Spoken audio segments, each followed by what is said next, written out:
Hey, Creekside kids, it's Teacher Gail here to tell you a story. And today is a really special day in the church. And so I have a story out of the Jesus Storybook Bible. This is a really good book for parents if you're looking for something to read with your kids at night. It kind of tells the stories from the Bible in a really easy to understand way that's engaging, and the illustrations are great. Pastor Jason often says that the Bible is the story of God rescuing his people. And the story that we're going to be doing today is the most important part of that story of how God rescued his people. So we're just going to jump right in here. And this story is going to be near the end of the book, just like it's near the end of the Bible. And all of the Gospels tell this story, so it's a really good story. So let's just jump right in here. I'm going to show the pictures as I read, and you can follow along. All right, so this one's called The Sun Stops Shining. And this is right after Jesus was arrested. And you might say that, oh, this is a really sad story. But actually, this story has a great twist ending, which we're not going to hear today, but you'll hear next time. And I love a story with a twist ending, and God's really good with twist endings.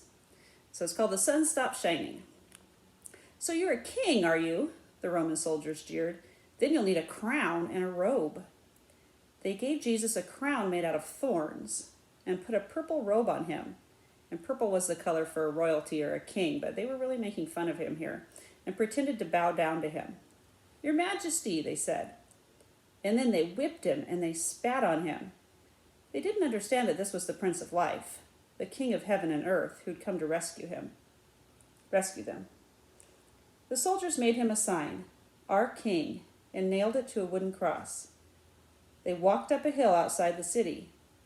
Jesus had to carry the cross on his back. Jesus had never done anything wrong, but they were going to kill him the way that criminals were killed. So you can see there the Roman soldiers. This is kind of the outfit a Roman soldier would wear. And here's Jesus carrying the cross, and you can see that there's blood there because he's been whipped and hurt.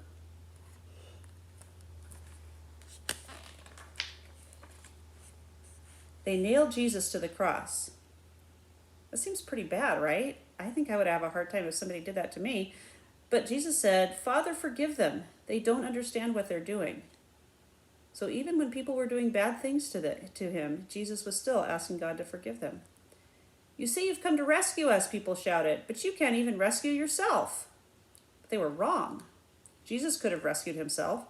A legion of angels would have flown to his side if he'd called. But he didn't. If you were really the Son of God, you could just climb down off that cross, they said. And of course they were right. Jesus could have climbed down. Actually, he could have just said a word and made it all stop. Like in the Bible when he healed a little girl and stilled the storm and fed 5,000 people. Remember all those stories we've read about what Jesus did when he was on earth? But Jesus stayed. You see, they didn't understand. It wasn't the nails that kept Jesus there. It was love. Papa, Jesus cried, frantically searching the sky. Papa, where are you? Don't leave me. Did God really leave Jesus right then? It seemed like this was the worst time in Jesus' life. I wonder if he really had left him. And for the first time and the last, when he spoke, nothing happened. Just a horrible, endless silence. God didn't answer. He had turned away from his son. Wow, that'd be pretty bad, right? I'm sure it felt bad to Jesus that God had turned away from him. Tears rolled down Jesus' face, the face of the one who could wipe away every tear from every eye.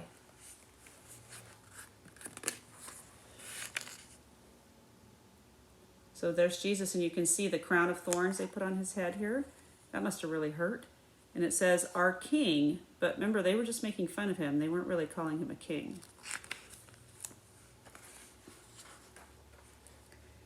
Even though it was midday or noon, a dreadful darkness covered the face of the world. The sun could not shine, the earth trembled and quaked, the great mountains shook, rocks split in two, until it seemed that the whole world would break and that creation itself would tear apart. The full force of the storm of God's fierce anger at sin was coming down on his own son instead of on the people. It was the only way that God could destroy sin and not destroy his children whose hearts were full of sin. Then Jesus shouted out in a loud voice, "It is finished." And it was. He had done it. God had rescued the whole world. "Father," Jesus cried, "I give you my life." And with a great sigh, he let himself die. Strange clouds and shadows filled the sky, purple, orange, and black like a bruise.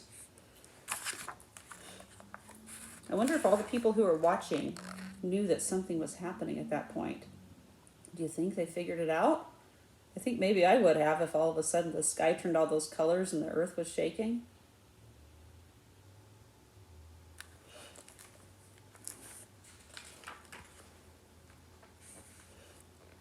So they took Jesus down off the cross, and Jesus' friends gently carried his body, and they laid him in a new tomb carved out of rock.